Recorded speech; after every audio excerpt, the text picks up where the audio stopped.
শুধু দর্শক বন্ধু, আপনারা দেখছেন একে নিউজ বাংলা। এই মুহূর্তে উপস্থিত রয়েছে কলকাতা হাইকোর্টে। রাজ্যে একটি আন্দোলন চলছে, ধুন্ধুমার কাণ্ড। সারা রাজ্য তথা সারা ভারতবর্ষে, এমনকি বিদেশেও সেই আন্দোলন ছড়িয়ে পড়েছে। কিন্তু রাজ্যে অপ্রীতিকর ঘটনা একের পর এক ঘটে চলেছে। সারা দেশে আমরা দেখতে পাচ্ছি যে বাঙালি পরিযায়ী শ্রমিক যারা বিভিন্ন রাজ্যে কাজ করতে যাচ্ছে, তো এই বাঙালি পরিযায়ী শ্রমিকের উপরে অত্যাচার, তাদেরকে তাড়িয়ে দেওয়া, তাদেরকে হেনস্থা করা, এমনকি কিছু কিছু মানুষের মেরে তাদের প্রাণও কেড়ে নিচ্ছে। ইতিমধ্যে আমরা দেখলাম যে হরিয়ানাতে দুই যুবককে, একজন আসামি, একজন পশ্চিমবাংলার বাসন্তীর বাসিন্দা, দক্ষিণ 24 পরগনার, দুজনকে পিটিয়ে মেরে দিয়েছে গোরক্ষক বাহিনী। কারণ সেই জায়গায় তারা গোমাংস ভক্ষণ করেছে এই অভিযোগ, কিন্তু সেই গোরক্ষক বাহিনী করছেন। কিন্তু হরিয়ানার মুখ্যমন্ত্রী পরিষ্কার করে দিয়েছে যে হরিয়ানায় গোমাংস অ্যালাউ নেই। তাহলে এই ছোট রাজ্যের গোমাংস কি তাহলে দিল্লি কিংবা অন্যান্য রাজ্য থেকে গিয়ে সেই জায়গায় আমদানি হয়েছে? এই প্রশ্ন কিন্তু থেকে যাচ্ছে। আমরা এই সমস্ত বিষয়ে কথা বলবো। আমাদের সঙ্গে রয়েছেন কলকাতা হাইকোর্টের বিশিষ্ট অ্যাডভোকেট তরুণজ্যোতি তেওয়ারি মহাশয়। ঘোষকে গ্রেপ্তার করার পর প্রাক্তন সাংসদ তৃণমূলের শান্তনু সেন বললেন, বহু জায়গায় অভিযোগ করা হয়েছিল মানুষ যখন বিচার দেয় না তখন ঈশ্বর বিচার দেয়। কি বলবেন? শান্তনু সেন রোগী কল্যাণ সমিতির চেয়ারম্যান ছিলেন আরজি করের। তিনি অনেক কিছুই জানেন। তিনি এগিয়ে আসেননি কেন? তিনি যখন রোগী কল্যাণ সমিতিতে ছিলেন, আর্থিক দুর্নীতি তখনও হয়েছে। সেগুলো নিয়ে কেউ কোনো কথা কেন বলছেন না?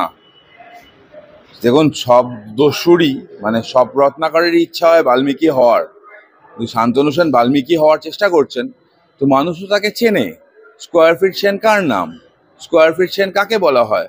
তিনি আজকে ধর্মের কথা শোনাবেন এবং সেটা শুনতে হবে। আমি আবার বলছি, রোগী কল্যাণ সমিতির দুর্নীতিগুলো সামনে আসা দরকার। শান্তনু সেন, অতীন ঘোষ, অনেকের নামই আসবে। আপনার সন্দীপ ঘোষকে সিবিআই গ্রেপ্তার করেছিলেন, দাবি ছিল তৃণমূলের সাংসদ অভিষেক ব্যানার্জি। কিন্তু এখন অভিষেক ব্যানার্জি, আপনারা তথ্য জানেন না, তথ্য না জেনে কথা বলেন। অভিষেক বন্দ্যোপাধ্যায় কোনোদিনই দাবি ছিল না। আরজি করে দুর্নীতি নিয়ে প্রথম যে কথাটা বলেছিল তার নাম আক্তার আলী। তারপর সেটা নিয়ে যে অভিযোগ করে থাকে তার নাম সুকান্ত মজুমদার। তারপরে এই ইস্যুটাকে নিয়ে হাইকোর্টে কেউ মামলা করে থাকে, তার নাম তরুণজ্যোতি তেওয়ারি, আমি আক্তার আলী, আমার ক্লায়েন্ট। অভিষেক বন্দ্যোপাধ্যায় এত বড় বড় কথা বলার আগে তার পিসিকে বলতে পারতো সন্দীপ ঘোষকে গ্রেপ্তার করো 2023 থেকে যখন আসছে। তো অভিষেক বন্দ্যোপাধ্যায়ের নাটকটা বন্ধ করুন। দেখুন, এই ভাইপো বা কয়লা চোর, গরু চোর, বালি চোরগুলোকে মানুষ চেনে। এই কয়লা চোর, গরু চোর, বালি চোরগুলোর কথা মানুষ শুনতে চায় না। আমরা দেখলাম আরজি করে তিলোত্তমার ন্যায় বিচারের জন্য দলবল নির্বিশেষে সব প্রতিবাদ করছেন। এই জায়গায় আমরা দেখছি যে জয়টা করেছে বিজেপির তরফ থেকে একটি দণ্ডমঞ্চ তৈরি করা হয়েছে।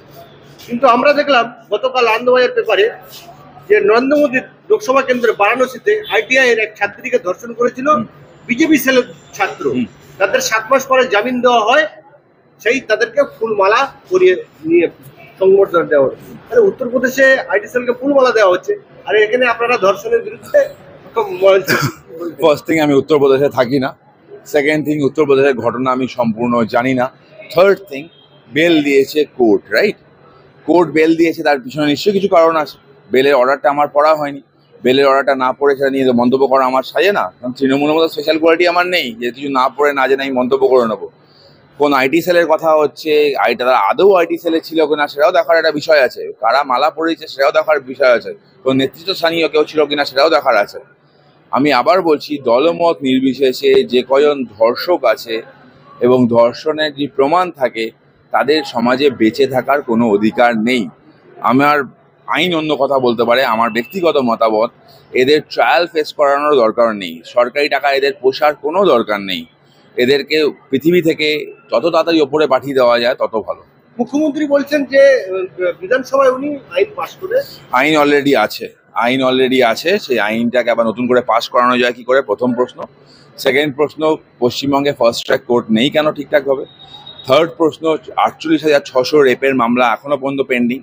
আপনার দর্শকরা জানবেন, ধনঞ্জয়ের পর কারোই ফাঁসি হয়নি পশ্চিমবঙ্গে। কেন হয়নি, কি জন্য হলো না, তার উত্তর মুখ্যমন্ত্রী দিক, তারপর আইন ফাইন পাস করবেন। কামধনির নির্যাতিত তার ভাই এই কলকাতা হাইকোর্ট আপনি যেটা দাঁড়িয়ে সেই জায়গায় দাঁড়িয়ে বলেছেন যে আমার দিদিকে হেতাল পার্কের থেকেও নৃশংসভাবে হত্যা করা হয়েছে, কিন্তু আমার দিদি আমরা বিচার পাইনি। কারণ এই যতদিন মুখ্যমন্ত্রী থাকবে এই রাজ্যে কেউ বিচার পায়নি, কারণ পুলিশ বিচার দিতে চায়নি। একটা পুরো গট আপ ইনভেস্টিগেশন, একটা পুরো মানে বস্ট আপ ইনভেস্টিগেশন, তার ফলে কামদুনি নির্যাতন যারা করেছিল দোষীরা মানে রেহাই পেয়ে গেল। সুতরাং ব্যাপারগুলো তো সামনে আছে পরিষ্কার। পুলিশ ঢাকতে চেয়েছিল, পুলিশ ঢেকে দিয়েছে।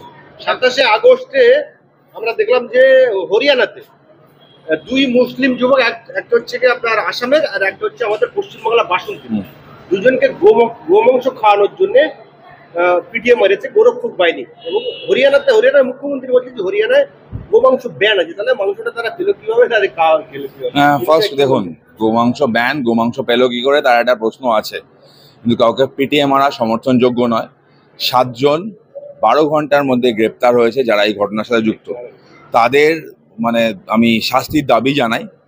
কোথাও গোমাংস ব্যান হলে সেখানে গোমাংস খাওয়াটা উচিত নয়, এটা যেমন ঠিক তেমনই কাউকে মেরে দেওয়ার অধিকার কারণ নেই। কোনো কিছু ব্যান হলে তাকে পুলিশের কাছে ধরিয়ে দিতে পারতো, তার জেল হতে পারতো, তাকে পিটিয়ে মারার অধিকার কাউকে দেয় না, কোনো আইন দেয় না। সুতরাং যারা করেছে তাদেরকে অলরেডি ধরা পড়েছে এবং তারা যেন উপযুক্ত শাস্তি পায় সেই দাবি থাকবে আমার। মুখ্যমন্ত্রী খোঁজ করতে বলার পরে একাধিক জায়গায় দেখলাম মুখ্যমন্ত্রী যারা ভাইরা আছে, সাঙ্গপাঙ্গ আছে, তাদের কুকথার বন্যা বই যাচ্ছে। উত্তর চব্বিশ পরগনার অশোকনগরে আমরা দেখলাম তৃণমূলের প্রাক্তন কাউন্সিলর তিনি মা বোনকে নিয়ে বিকৃত ছবি করে দেওয়ালে টানানোর কথা বললেন প্রতিবাদীদের, কি বলবেন? ডাস্টবিন থেকে দুর্গন্ধ বেরোয়, ডাস্টবিন থেকে সুগন্ধ বেরোয় না। এই তৃণমূল কংগ্রেস সেটাই ডাস্টবিনে পরিণত হয়েছে বেসিক্যালি। এদের কাছ থেকে দুর্গন্ধটাই কাম্য এবং সেটাই বেরোচ্ছে। এবং ওভারঅল যদি আপনাকে ইস্যুগুলো বলি, দেখুন বিভিন্ন জায়গায় এরা কথা বলছে, কিন্তু একটা কথা মনে করে দিই, মানুষ কার্বলিক অ্যাসিড নিয়ে বসে আছে। বেশি ফুঁসফাঁস করলে কার্বলিক অ্যাসিড এদেরকে চুবানো হবে, জনগণ চুবাবে। সাবধানে থাকুন।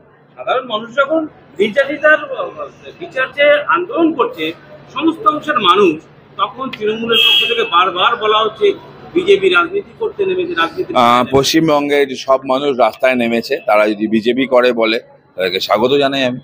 কিন্তু আমি তো জানি তারা অরাজনৈতিকভাবে আন্দোলনটা করছে, তারা অরাজনৈতিক আন্দোলনটাকে অরাজনৈতিকই থাকতে দিন, সেটাকে নিয়ে রাজনীতি না করাটাই ভালো।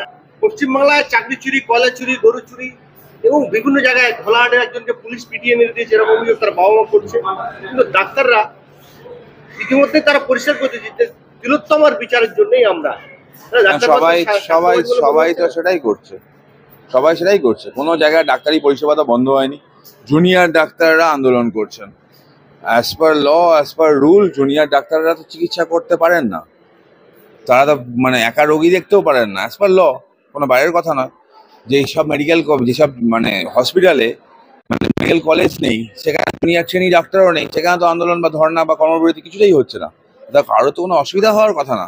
যদি মুখ্যমন্ত্রী বা তৃণমূল কংগ্রেস মনে করেন যে মেডিকেল কলেজগুলোতে একমাত্র চিকিৎসা হয়, তাহলে গ্রাম বাংলায় যে শয়ে ওই সুপার স্পেশালিটি হসপিটাল হয়েছিল, সেগুলো কি খালি কাঠামো, সেখানে চিকিৎসা হয় না?